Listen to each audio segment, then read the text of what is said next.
Hey guys, this is Mr. Grice for Algebra 2, Unit 4.11, Practice B, video number 2. Go ahead and flip over to the back. So, on the back, it's asking us to find the average rate of change of the function f of x equals negative 1/2 x squared minus 4x plus 3 from two different points, okay? I have from f of 0, and then they also want from f of 4. So the first thing that I would do is I need to plug in both numbers, okay? Now, a lot of times you're going to hear us say, hey, show your work. I am going to show you how to show your work and use the calculator at the same time, okay? So for my first point, I'm plugging in 0, and for the second point, I'm going to plug in 4. Now, instead of typing all of that into your calculator twice, I can go into y equals and type my equation. There's my negative 1/2 x squared minus 4x plus 3. And what I'm going to do is I'm going to go to second graph to my table, and there we go. You can see everything. Now, plugging in numbers like 0, you should be able to do that in your head. Okay, we were doing that on the other side. That is the point 0, 3.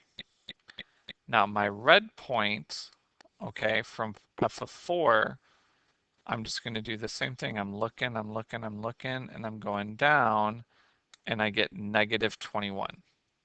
Okay, so my other point is 4, negative 21. To find the average rate of change, okay, that's doing the slope, guys. Y2 minus y1, so negative 21 minus 3, and then 4 minus 0. Negative 21 minus 3 is negative 24.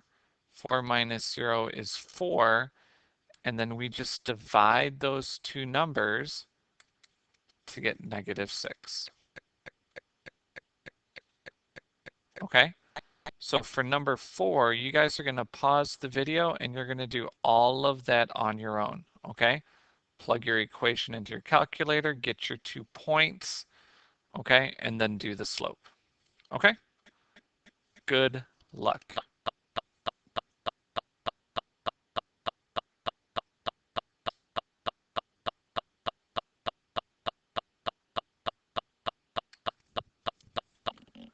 Okay, so you should have gotten your 2 points of negative 332 and 0, negative 1. And after plugging into the slope equation, you should have gotten negative 11 as your final answer. All right. Number 5. Find the intervals of the x values for which the function is increasing. So when it's increasing, we want to look at the right side versus the left side, and the right side is where we are rising. And we are rising from negative infinity, and then I stop rising at 2. Okay, so negative infinity to 2, and then we would just write that out in interval notation, so negative infinity to 2 where we use the bracket. Once again, on the right side, I'm looking, or on the right side, which is our answer. On B, we're looking at the right side because that's the one that's rising, and we start rising at negative 3, and we keep going to positive infinity.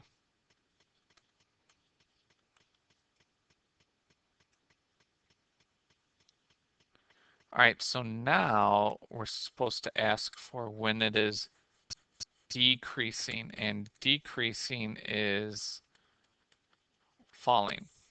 So for A, I am falling on the left side. That's when our parabola is going down. So here where we're falling, when we start falling at negative 8, or negative infinity, I'm sorry, and then this stops falling at -1. So from -infinity to -1. Let's make that look like a bracket. All right, B, am I falling on the right side or the left side? Yeah, we're falling on the right side. You can see it's all the way up and goes to 0, all the way down. We start at -2 and it keeps going to +infinity. So from -2 to +infinity.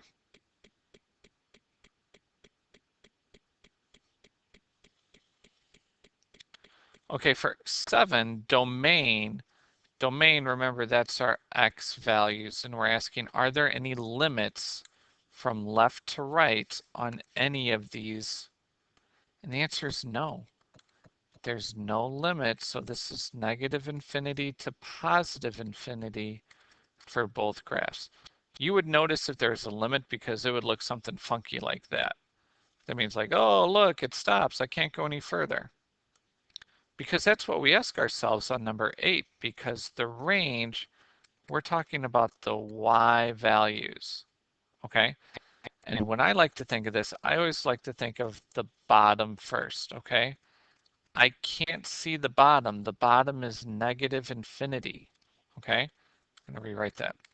Okay, my bottom is -infinity, but I can see the top. My top is 4. That's my limit.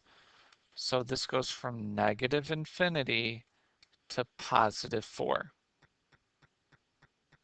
Okay? And for B, I can see the bottom. I just can't see the top because the top keeps going. So that's infinity.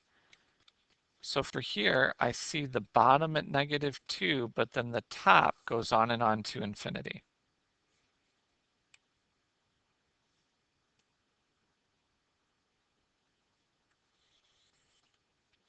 Number 9.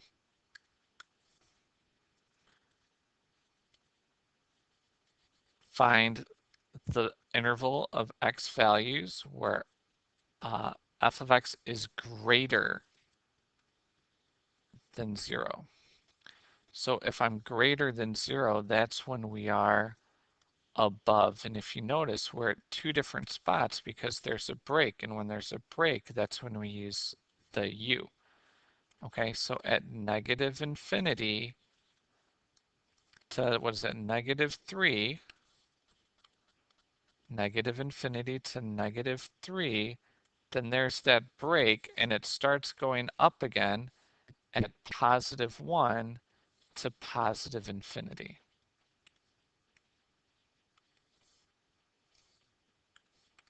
Okay, so all I do is look at the x values and where is it above.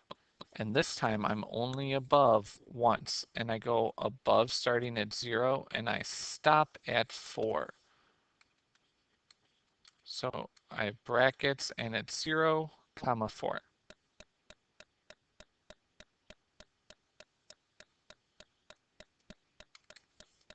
So 10, I'm doing the same thing now, but I want to know when it is below my x-axis. Okay, so I'm just going to draw it on both of those. I'm going to point out where it's below, and then you guys are going to write the inequalities. I'm sorry, not the inequalities. You're going to write the intervals. Okay, go ahead and pause that video, and good luck.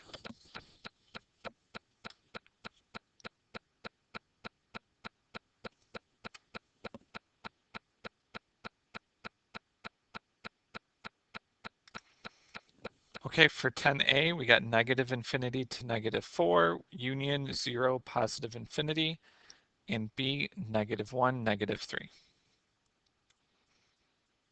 All right, now you get to use your imagination a little bit. It says draw a parabola that opens up and has solutions of -2 and 1. So my solutions, I would draw points at -2 and 1. And now I can kind of draw whatever I want to as long as it's opening up. Opening up means it's going this direction. Okay, so here we go. I've got a parabola, and my solutions are where we cross.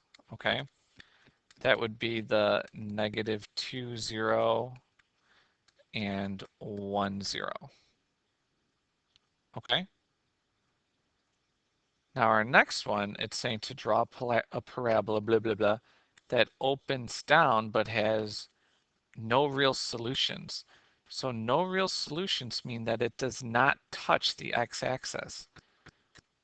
Well, if it doesn't touch the x-axis and it has no real solutions, that means my parabola cannot touch up there.